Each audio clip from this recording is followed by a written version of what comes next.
लिए अब आपको एक बार फिर से खैरतल लिए चलते हैं। मुख्यमंत्री अशोक गहलोत संबोधन अपना दे रहे हैं, क्या कुछ कह रहे हैं सुनते हैं। गोविंद जी साहब, हमारे उद्योग मंत्री शकुंतला रावत जी, सामाजिक न्याय मंत्री टीकाराम जूली साहब, आदरणीय आपके लोकप्रिय विधायक व उपाध्यक्ष किसान आयोग दीप सिंह खेड़ा साहब, आदरणीय जवाहरलाल जी मीणा साहब, जुबैल भाई चेयरमैन मेवात बोर्ड, आदरणीय करण जी यादव साहब सांसद, पूर्व सांसद रफी खान साहब विधायक गण, वाजिद अली जी, संदीप यादव जी, सादिया खान जी, जिला अध्यक्ष योगेश मिश्रा जी, कृष्णकुमारी गंगावत जी, राजेंद्र गढ़वा जी, उर्मिला योगी जी, विश्राम गुर्जर जी, बीपी सुमन जी, विनोद कुमार जी प्रधान, बलवीर खिल्लर जी, जिला प्रमुख साहब, गिरी डाटा जी और सिद्दीक खान साहब, पार्षद, तमाम जनप्रतिनिधिगण, उपस्थित हमारे सम्मानित अतिथिगण, बुजुर्गों, भाई और बहनों, नौजवान साथियों, मुझे बहुत खुशी है कि आज आदरणीय दीप सिंह खेड़ा साहब के क्षेत्र में आने का मुझे अवसर मिला। और जो अभी खेड़ा साहब ने आपको बताया और दूता साहब बता रहे थे किस प्रकार से विकास के काम हुए हैं, तो मुझे गर्व है कि आज आप जो बता रहे हो यहाँ पर इतनी बड़ी तादाद के अंदर जिस रूप में बैठे हुए हैं, ये भी इस बात का प्रतीक है कि खेड़ा साहब का काम करने का तरीका, इनका व्यक्तित्व, इनका कर्तृत्व, इनकी प्रतिबद्धता आपके प्रति, समाज के प्रति, गांव के प्रति, गरीब के प्रति, और इनका व्यवहार जिंदगी भर इस प्रकार का रहा है। उस कारण से आप लोग सब पधारे भी हो और काम की कमी नहीं रही है, काम की कमी नहीं रही है पूरे प्रदेश के अंदर। ये संभव हुआ है हमारे अच्छे वित्तीय प्रबंधन से। तो एक तरफ पूरे देश के अंदर आर्थिक हालात बहुत गंभीर है, चिंताजनक है। राहुल गांधी यात्रा कर रहे हैं काय के लिए? महंगाई के लिए। महंगाई ने कमर तोड़ दिए, महिलाओं को दुखी कर दिया है, इनका घर चलाना मुश्किल हो गया है। बेरोजगारी, नौजवान दुखी हैं, और मैं दावे के साथ कह सकता हूँ इक्का दुक्का होंगे देश के अंदर। राजस्थान में 3 लाख नौकरी लगना एक इतिहास बन रहा है। 1.25 लाख नौकरी लग चुकी है, 1.25 लाख के आसपास काम इंटरव्यू चल रहे हैं, एग्जाम चल रहे हैं, और 1 लाख की मैंने घोषणा कर रखी है। इस प्रकार से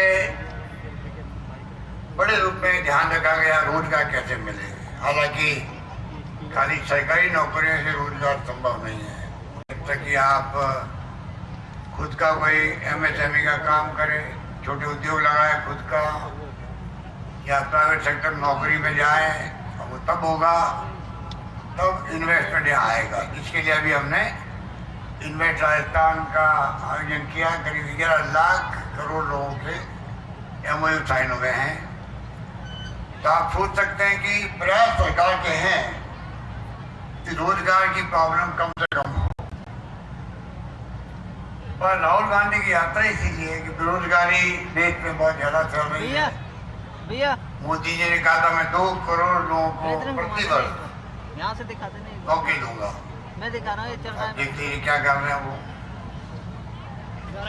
एक बार महंगाई के बाद केंद्र सरकार ध्यान दे ही नहीं रही है। ज्यादा आगे मत महंगाई में जाना, कोई चीज होती है क्या? और तीसरा मुद्दा राहुल गांधी का है जो हम सब के लिए चिंता का विषय होना चाहिए, प्रत्येक भारतवासी के लिए, और वो है जब तक हम आपस में सभी जाति, सभी वर्ग, सभी धर्म के लोग आपस में प्रेम से, भाईचारे से, सद्भावना के साथ नहीं रहेंगे तो बहुत बड़ी चुनौती रहेगी देश के सामने। जहाँ हिंसा होती है, तनाव होता है, वहाँ विकास नहीं होता है। और इसलिए जरूरी है कि हम चाहेंगे कि पूरा मुल्क जो है, इसको एक रखा, अखंड रखा कांग्रेस नेताओं ने। महात्मा गांधी के सानिध्य में जंग लड़ी गई, आज़ादी की। पंडित जवाहरलाल नेहरू, सरदार वल्लभ भाई पटेल, मौलाना अबुल कलाम आजाद, सब लोग जेलों में गए। अम्बेडकर साहब ने संविधान दे दिया हमको, जो शानदार संविधान है, दुनिया में उसका नाम है। अब ऐसे बड़े मुल्क में, इस रूप में सब कुछ हमारे पास है, और आज वर्तमान स्थिति तनावपूर्ण है देश के अंदर। संविधान की धज्जियां उड़ रही है, लोकतंत्र खतरे में है। हमारे लिखने वाले पत्रकार, साहित्यकार, लेखक, कई लोग जेल में चले जाते हैं। इस भारत सरकार में जो असहमति व्यक्त करता है, आलोचना करता है सरकार की कामों की, उसकी जगह जेल के अंदर है। आप सोच लीजिए कि लोकतंत्र भी कहाँ है। लोकतंत्र में पक्ष होता है, सत्ता पक्ष होता है, तो विपक्ष भी होता है। विपक्ष की आलोचना सुननी पड़ती है सत्ता पक्ष को। असहमति व्यक्त करते हैं, उसका सम्मान करना पड़ता है, तब जाके लोकतंत्र काम रहता है। अभी जो माहौल है उसके अंदर इस बात की बहुत भयंकर कमी है, जो हम सब के लिए चिंता का विषय होना चाहिए। और यही संदेश राहुल गांधी का है पूरे देशवासियों को। इसीलिए हजारों लाखों लोग जुड़ रहे हैं, चेन्नई के अंदर, केरला में, कर्नाटक में, आंध्र प्रदेश में, तेलंगाना में, अब प्रवेश करें महाराष्ट्र के अंदर। तो मैं कहना चाहूँगा, राजस्थान में हम लोगों ने प्रयास किया किस प्रकार से आपको अधिक से अधिक राहत मिले। जो मांगा मुझसे खेरिया साहब ने, जिसका जिक्र उन्होंने खुद ने किया, मैं समझता हूँ कि वो अपना आप में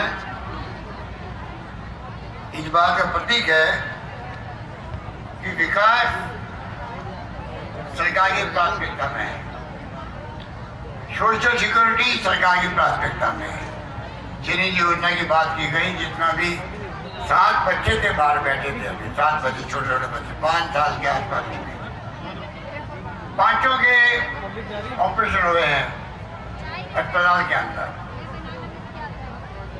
और 1 रुपया किसी का नहीं लगा। वरना किसी का 1 लाख, किसी 1.5 लाख, किसी 50,000 लगते होंगे। तो आप सोच सकते हैं ये क्रांतिकारी योजना हम लेके आए हैं जो देश में कहीं नहीं है। कल मैंने प्रधानमंत्री मोदी जी से रिक्वेस्ट की है बांसवाड़ा के अंदर, मानगढ़ के अंदर, कहा हमारा जो मॉडल है राजस्थान का स्वास्थ्य सेवाओं का, दवाएं free, operation free, kidney transplant हो जाए, ऑर्गन ट्रांसप्लांट हो, लीवर ट्रांसप्लांट हो, सब फ्री है। और वो 10 लाख के अलावा होगा, और 5 लाख का बीमा भी है। कोई मर जाए, भाई जाए, डूब जाए पानी में, एक्सीडेंट हो जाए, तो आज 5 लाख रुपये पहुँच जाते घर पे। एक वो भी बाहर बेनिफिशियरी था जिसको 5 लाख का भी चेक दिया गया। कहने का मतलब ये है, इतनी शानदार योजना, राइट टू हेल्थ, हेल्थ का, स्वास्थ्य का अधिकार तमाम नागरिकों को देने का हमारा प्रयास है। इसके लिए कानून भी लाए हम लोग असेंबली के अंदर, अभी उसको सेनेट में भी भेज दिया गया है। ये प्राइवेट सेक्टर वाले लोग जो हैं अस्पताल के बड़े बड़े, उनके बिल बनते हैं 1 लाख, 2 लाख, 5 लाख के। थोड़ा उनको ही मैं कहना चाहूँगा, थोड़ा आप गरीबी सेवा करना भी सीखो।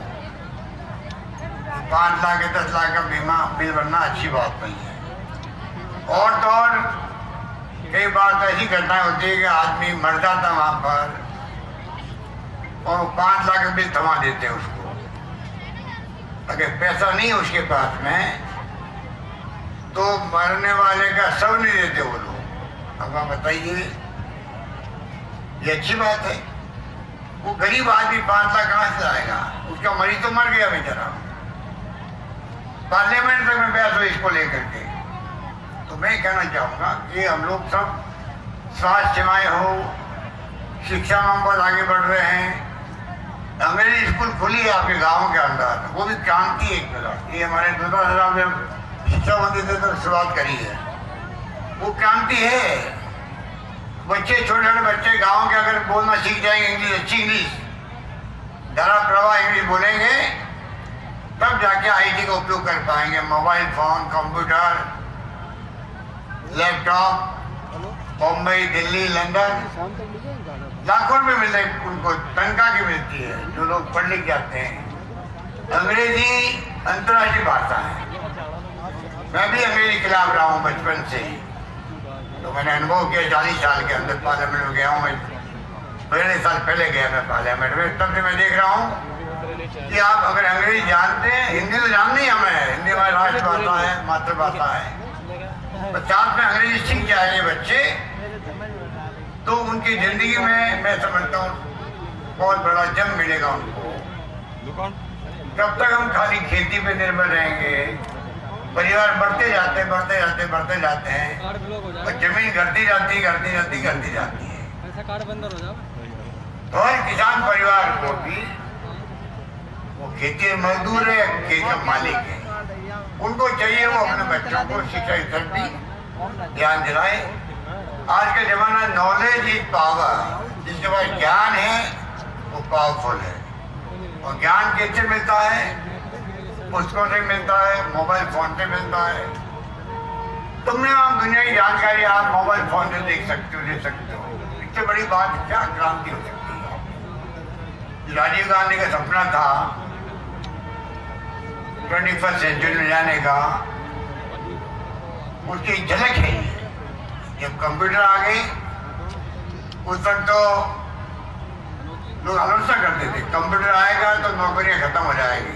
अब आप बताइए, कंप्यूटर क्रांति से सब कुछ उससे हो रहा है। आजकल डीबीटी हो रही है, आपके बैंकों में पैसा सीधा आ रहा है, वो भी उसका कमाल, आईटी का कमाल है।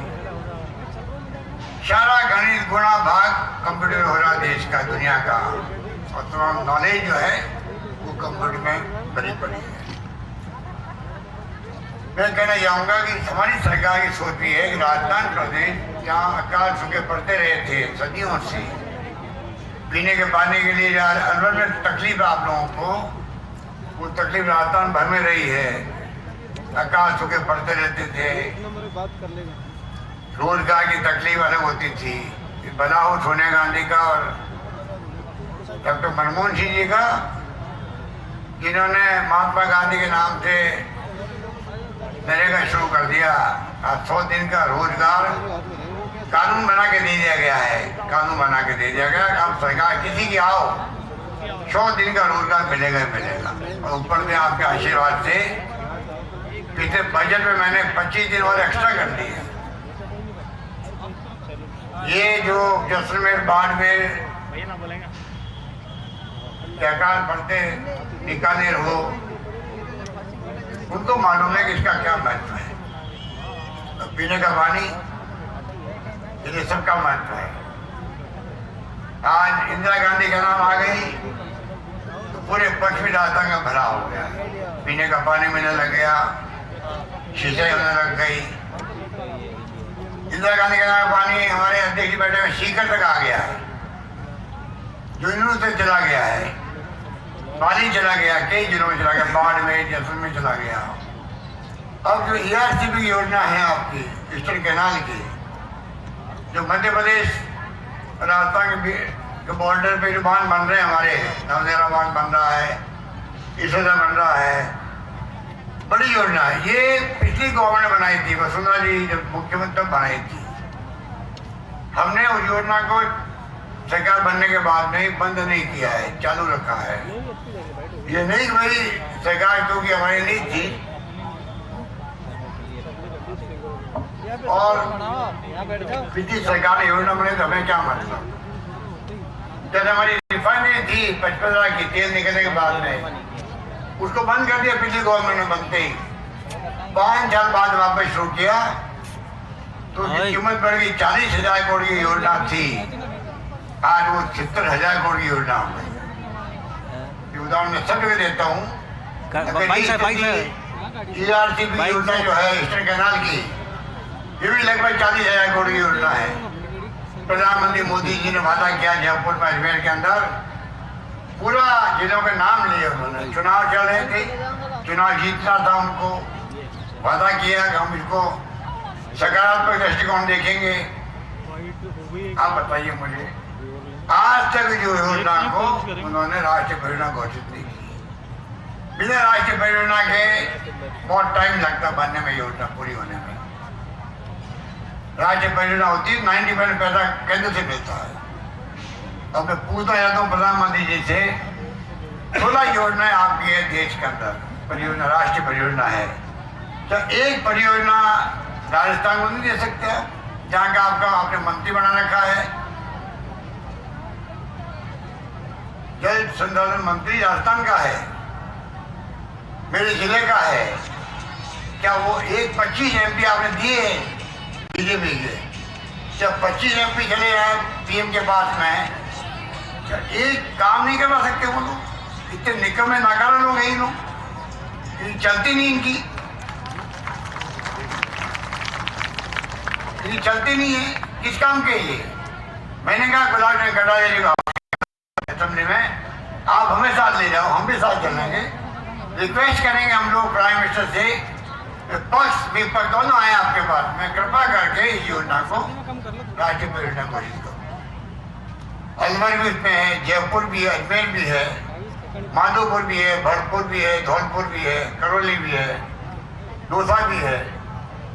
दौसा में तो पानी आ रहा है इसरा से, टोंक भी है, सब जिले हैं, कोटा संभाग सहित। आप मुझे बताइए कि एक योजना को राष्ट्रीय परियोजना, जिसके लिए प्रधानमंत्री मोदी जी के मुंह से निकल चुका 2 बार, रिकॉर्ड में है, हमने फिल्म बताई पत्रकारों को, क्या बोले प्रधानमंत्री जी, उस योजना को क्या 25 MP मिलकर भी पूरी नहीं करा सकते?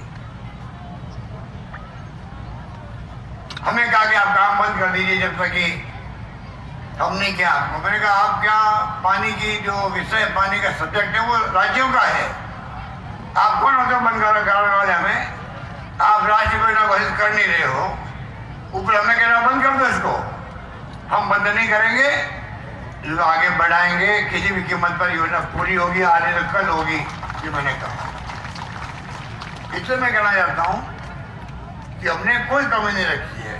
जल जीवन मिशन है, वापस लेती है केंद्र सरकार, बड़े बड़े विज्ञापन देते हैं प्रधानमंत्री जी फोटो के साथ में। उनको पूछो, 45% पैसा स्टेट गवर्नमेंट का और 45% पैसा ही भारत सरकार का, 46% में नहीं उनका। बराबर की हिस्सेदारी है। हर घर नल पहुंचना चाहिए, हम भी चाहते हैं। अगर ERCB बनेगी तो पहुंचेगा पानी, पानी होगा ही नहीं, नल पहुंच जाएगा ट्यूबवेल से, हैंडपंप से, कब तक चलेगा वो, कब बंद हो जाएगा? परमानेंट इलाज है, इंदिरा गांधी कहना की तरह ERCB योजना परमानेंट इलाज। तो पानी हो चाहे वो बिजली हो, बिजली में हम लोग बहुत आगे बढ़े, तेज गति से, सोलर भी है, विंड भी है, बायोमास भी है, कोई कमी नहीं लग रहा हम लोग। शिक्षा में हम बहुत आगे बढ़ रहे हैं, हम बन गए राजस्थान, हमारे बच्चे बाहर नहीं जाते पढ़ने के लिए, यही पढ़ते हैं, क्योंकि प्राइवेट सेक्टर भी आ गया है। Medical college, engineering college, nursing college सब यहाँ पर सारी संस्थाएं राजस्थान में। IIT, आप में से कई लोग रुचि रखते होंगे, उनको मैं कहना चाहूँगा विद्वानों को, इस प्रदेश में कौन सी संस्था नहीं है। मैं 98 में बना हूँ मुख्यमंत्री, उसके पहले नहीं होगी मान लीजिए। आज यहाँ पर IIT, यहाँ पर IIM, यहाँ पर IIIT, यहाँ पर एम्स, यहाँ पर आयुर्वेद यूनिवर्सिटी, यहाँ पर लॉ यूनिवर्सिटी, यहाँ पर कृषि विश्वविद्यालय कई बन गए हैं, पत्रकारिता यूनिवर्सिटी बन गई यहाँ पर, डॉक्टर अम्बेडकर के नाम की लॉ यूनिवर्सिटी बन गई। क्या नहीं है राजस्थान के अंदर? कोचिंग हब बन रहा है जयपुर के अंदर, और सरकार देती है अनुबंधी योजना, 20,000 बच्चों को कोचिंग फ्री करवाती है, जिनके बाद मध्यम श्रेणी के लोग हैं, पैसा नहीं है इनके पास फीस देने के लिए, सरकार कोचिंग करवाती है, कोई पैसे वालों की तरह कोचिंग क्लास में बैठ करके पढ़ाई कर सके। हर चीज का हम लोग बहुत माइनूटली ध्यान रखते हैं कि लाभ जो है वो गांधी जी ने कहा था अंतिम व्यक्ति तक पहुंचे, लाभ अंतिम व्यक्ति तक कैसे पहुंचे। हर हमारी योजना का मर्म जो होता है वो होता है किस प्रकार से हम लोग पहुंचाएं। अब आपके खेजा साहब बैठे हैं, पहले हमारे यहाँ 30 लाख लोगों को पेंशन मिलती थी, बूढ़े लोगों को, बुजुर्गों को, विधवाओं को, निश्चयजनों को, एकल नारी को, और 18 साल का बच्चा हो गया बड़ा तो पेंशन मिली भी बंद हो जाती थी पहले। आज 1 करोड़ लोगों को पेंशन दे रहे राजस्थान, 1 करोड़ लोगों को पेंशन दे रहे हैं।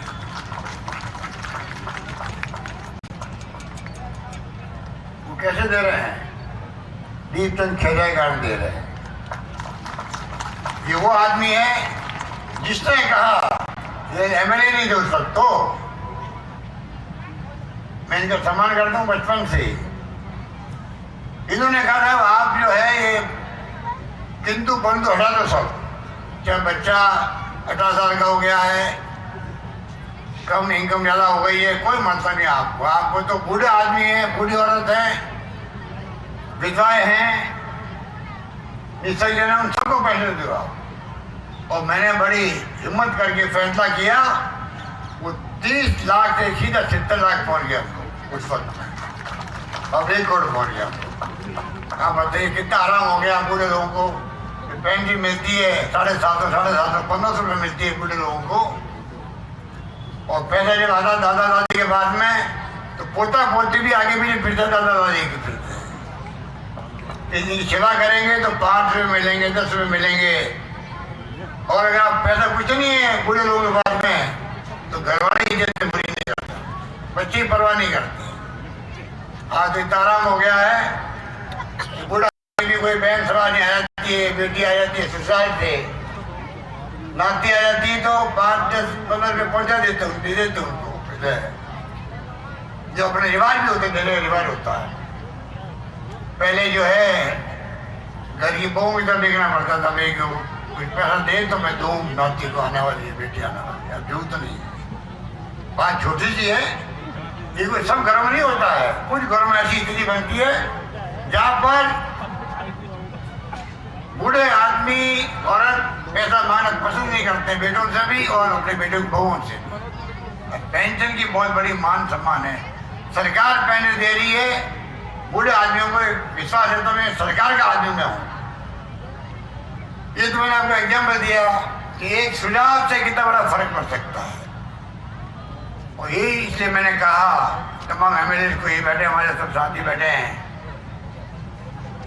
मैंने कहा जो एमएलए जो है असेंबली में वो मांगते मांगते थक जाएंगे, मैं देता ज़्यादा नहीं थकूंगा, ये मैंने क्या रखा है।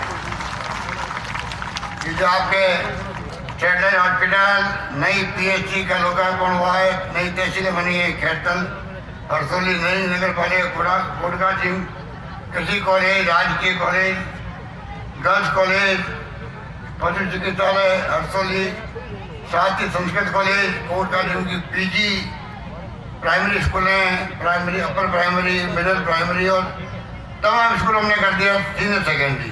अब आप मुझे बताओ, यहाँ तो ये काम हुए हैं और कहीं सड़कें बन रही है, कहीं कुछ हो रहा, कहीं कुछ हो रहा, ये क्यों हो रहा है? मैंने कहा आप मांग के बाद थक जाओगे, मैं देता नहीं थकूंगा। वो वादा मैं निभा रहा हूँ, जो मांगता मैं देता हूँ। इसलिए आज आपके क्षेत्र में देखिए, आप अलवर भर से लोग आ पाए हो, मैं क्यों लोग जानता भी हूँ। और जिस तरह बैठे हुए शांति के साथ में, ये प्रतीक है कि सरकार के काम को आप ठप्पा लगा रहे हो। मुझे खुशी की बात की है, आप जो ठप्पा लगाया है, सरकार काम कर रही है। और सोशल सिक्योरिटी में हमारा जोर है। आज हम विदेश में बच्चों को भेजते हैं, गरीब बच्चों को, 200 बच्चों को प्रति वर्ष, पूरी फीस 50 लाख हो चाहे 1 करोड़ हो, बच्चे जाने लगे, 100 से ज्यादा लोग तो चले गए। गरीब के परिवार को लगना चाहिए कि अगर मेरे पास पैसा नहीं है तो मेरा बच्चा पढ़ने होशियार है पढ़े के अंदर वो भी जा सकता है, विदेश के अंदर पढ़ सकता है, कोचिंग कर सकता है। छात्रावास बच्चों को स्कॉलरशिप दे रहे हम लोग। पालन योजना में 5.5-6 लाख बच्चे जिनके माँ बाप नहीं है, वो कहीं अपने रिश्तेदार यहाँ पर रहते हैं तो 2,500 रुपये महीना देते हैं वहाँ पर भी। उसके लिए वो उसका आराम से रखें, खिलाए पिलाए, पढ़ाई करवाए। इसके में एक गजब की है राजस्थान की। गुजरात में चुनाव चल रहे, हमने कहा वहाँ भी लागू करेंगे। तो मैं आपको निवेदन करना चाहता हूँ, सरकारी कर्मचारी हो और ओपीएस का फैसला कोई मामूली फैसला नहीं है। एक भी बीजेपी राज में ये फैसला नहीं हो रहा देश के अंदर। छत्तीसगढ़ में हुआ है, पंजाब में भी किया है, मेरे ख्याल तेलंगाना ने किया है। बीजेपी राज वाले नहीं कर रहे हैं और उनको पता ही नहीं है कि कितना मानवीय दृष्टिकोण से फैसला है ये कोई 35 साल नौकरी करे सरकारी और उसको पता नहीं पेंशन कितनी मिलेगी बुढ़ापे के अंदर, तो वो क्या नौकरी करेगा। आज उसको पेंशन मिलेगी, डीए मिलेगा साथ में पहले की तरह, पर आधे लोगों को ओल्ड एज पेंशन, आधे लोगों को नई पेंशन। ये क्या तरीका भाई आपका। इसलिए मैंने कहा आपको, आज उनके लिए हमने दवाइयों के लिए भी स्कीम बना दी है, सेंट्रल गवर्नमेंट की तरह CGHS की तरह RGHS कर दिया है। एक से बढ़ के एक योजना में 2 घंटे बहुत कम है। आप सब लोग पढ़ लिखते हैं, पढ़ते हैं, न्यूज सुनते हैं, सब देखते हैं क्या क्या योजना बनी है। मैं आपको इतना ही कहना चाहूँगा, कृपा करके जो हमारी योजनाएं हैं या योजनाएं के साथ में जो ERCP है, ERCP को मैं अलवर की धरती से पूरे 13 जिले के लोगों को आह्वान करना चाहूँगा। आप अपने ब्लॉक के अंदर, अपने जिले के अंदर इस आवाज़ को उठाओ। आप लोग बड़े जोर तरीके से उठाओ, जोर शोर से, जिससे कि आने वाली पीढ़ियों के लिए भी पानी का आराम हो जाए। अभी पानी मालूम आपको, पानी धौलपुर होता हुआ, यमुना में होता हुआ समुद्र में जाता है, समुद्र में जाता पानी। हमने पूरा सर्वे करा लिया उसको। तो समुद्र में पानी जाने के बजाय पीने का पानी मिलेगा तो इनको तकलीफ क्या हो रही है यूपी इंडिया गवर्नमेंट को, ये समझ के पड़े। और स्कीम बनाते हैं, उसका लाभ क्या मिलता है मैं आपको एग्जाम्पल दूँ आपको। अभी हमने 1 मई शुरू करी है दिल्ली योजना, उसका फायदा कितने लोग उठाए मालूम है आपको। राजस्थान में 25,36,000 लोगों ने फायदा उठाया, 25,36,000 लोगों ने। और हमारे 2,963 करोड़ रुपये खर्च हुआ अभी तक, 2,900 करोड़। अब आप बताइए, एक पैर लोगों जेब से निकलता, उधार लेके, गहने बेच के, मकान गिरवी रख के उसका बचा होगा। इसलिए मैं आपको निवेदन करना चाहूँगा, कृपा करके आप लोग ध्यान रखें कि हम किस प्रकार हमारे फ्री CT स्कैन फ्री जाते थे, कितने बड़े खर्च होते थे आपके, सारे फ्री कर दिए गए। इसलिए किसानों के लिए अलग से बजट पेश किया मैंने, 1,000 रुपये प्रति माह दे रहे हैं। 8 लाख किसानों को बिल जीरो आ रहा है, जीरो बिल आ रहा है। 50 यूनिट खत्म किया हमने, पहले वाली भीड़ का 300 यूनिट कम कर दी रेट। और 42 लाख लोग हैं जिनका बिल जीरो आने लग गया है, बिल जीरो आने लग गया राजस्थान के अंदर। तो इस प्रकार से जो प्रयास किया गया है कि आने वाले वक्त में हम लोग इस प्रकार जहाँ तक चौमुखी विकास भी हो, यहाँ के आने वाली पीढ़ियों के भविष्य उज्जवल बने, मानव संसाधन ह्यूमन रिसोर्सेज की कमी नहीं रहे राजस्थान के अंदर। ये सोच करके पर कैपिटा इनकम बढ़े, प्रति व्यक्ति आय बढ़े, हैप्पीनेस इंडेक्स अच्छा बने। आज हमने ग्रामीण ओलंपिक करवाए थे। क्यों करवाए? ओलंपिक में कोई मेडल मिलते नहीं हम लोगों को, कॉमनवेल्थ में, एशिया में। अब आप देखना अगले 5-10 सालों बाद में प्रतिभाओं की कमी नहीं है छात्रों में, नौजवानों के अंदर। गाँव वाले खूब खेले, बूढ़े आदमी भी खेले, जवान भी खेले, सब खेले थे। ये हमारे सब प्रयास जो है इसलिए कि सब हंसी खुशी रहो, तनाव मत रहो। तनाव पैदा करने वाली सरकार कोई है, एनडीए गवर्नमेंट है। मैंने प्रधानमंत्री मोदी जी को कई बार कहा है, वक्तव्य दिया है, आपको चाहिए प्रधानमंत्री की हैसियत बड़ी होती है देश के अंदर। आप देशवासियों को क्यों नहीं आप टीवी में आते हो और सम्मिलित करो, उनको कहो सबको चाहिए प्यार से, मोहब्बत से, भाईचारे से, सद्भावना में रहो और किसी कीमत पर मैं हिंसा बर्दाश्त नहीं करूंगा। आज तक प्रधानमंत्री के मुंह से बातें नहीं निकल रही है। आप बताइए क्या कारण है? अरे शांति दे तो कैसे दे, एक बार रहेगा, अखंड रहेगा। इंदिरा गांधी जी ने जान दे दी, यहाँ पर महिला थी वो प्रधानमंत्री पद सुशोभित किया, दुनिया भर के महिलाओं का मान सम्मान बढ़ाया, सीना छलनी हो गया उनका, पर देश को एक रखा, अखंड रखा, खालिस्तान नहीं बनने दिया। राजीव गांधी शहीद हो गए, सरदार बहनसिंह जी शहीद हो गए, कितने लोग ज्ञात अज्ञात लोग शहीद हुए हैं, मारे गए आतंकवादी वक्त में, आपसे कुछ छिपावा नहीं है। तो आज कांग्रेस ने तो आज़ादी के पहले भी, आज़ादी के बाद में भी कुर्बानी दिए, त्याग किए, बलिदान किए। हमारा क्या मुकाबला करेंगे ये लोग? सरकार बनाना एक बात है, आज भी इनको कोई पूछता नहीं दक्षिण के अंदर, बीजेपी खुद को। आज राष्ट्रीय पार्टी है, आज भी कांग्रेस पार्टी राष्ट्रीय पार्टी है, जिसकी नीतियां, जिसके कार्यक्रम, जिसके सिद्धांत महात्मा गांधी के दिए हुए हैं। उस जमाने में उनके नेतृत्व में जो हमारे बड़े बड़े नेता थे, उनकी भावनाओं के आधार पर आज देश चल रहा है। संविधान के मूल सिद्धांत यही है, सबको समानता का अधिकार मिले और मूल भावना संविधान की है, वही मूल भावना कांग्रेस की है, वही मूल भावना हम सबकी है। इसलिए मैं आपका आह्वान करना चाहूंगा कि अभी हमारे अध्यक्ष जी कह रहे थे कि सरकार रिपीट होनी चाहिए। पहले रिपीट कई बार नहीं हुई है, सरकार एक बार जाती वापस आए। मैं चाहूंगा इस बार अगर मौका मिलता हमें, अगर मौका मिलता है, इतने काम करने के बावजूद भी मौका नहीं मिलता, जनता जनार्दन है, माई बाप जनता ही होती है, हम क्या कर सकते हैं? मौका मिलेगा इस बार। हमने तैयारी शुरू कर दी है, अगले चुनाव की दौरे शुरू कर दिए हैं, सारी स्कीमें इम्प्लीमेंट हो रही है। इस बार खाली घोषणा नहीं हुई है।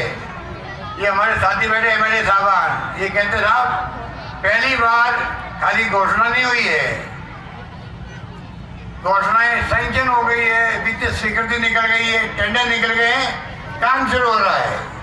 आप सोच सकते हो सब कुछ करने के बाद में अगर सरकार रिपीट होती है, अगली बार सरकार बनेगी तो हम और शानदार तरीके से गुड गवर्नेंस देंगे स्टेट को। पूरे देश के अंदर एक मॉडल बनाएगा राजस्थान कि शासन करना किसे कहते हैं, क्या क्या योजना बनती है, किस प्रकार विकास होता है, किस प्रकार इन्वेस्टमेंट आता है, किस प्रकार रोजगार मिलता है, किस प्रकार महंगाई पे काबू पाया जाता है। तमाम बातें हम लोग लागू कर रहेंगे। यही बात कहता हूँ, मैं अपनी बात समाप्त करता हूँ। आप लोग बता रहे हैं, आपका हार्दिक धन्यवाद, बहुत बहुत धन्यवाद। जय हिंद, धन्यवाद।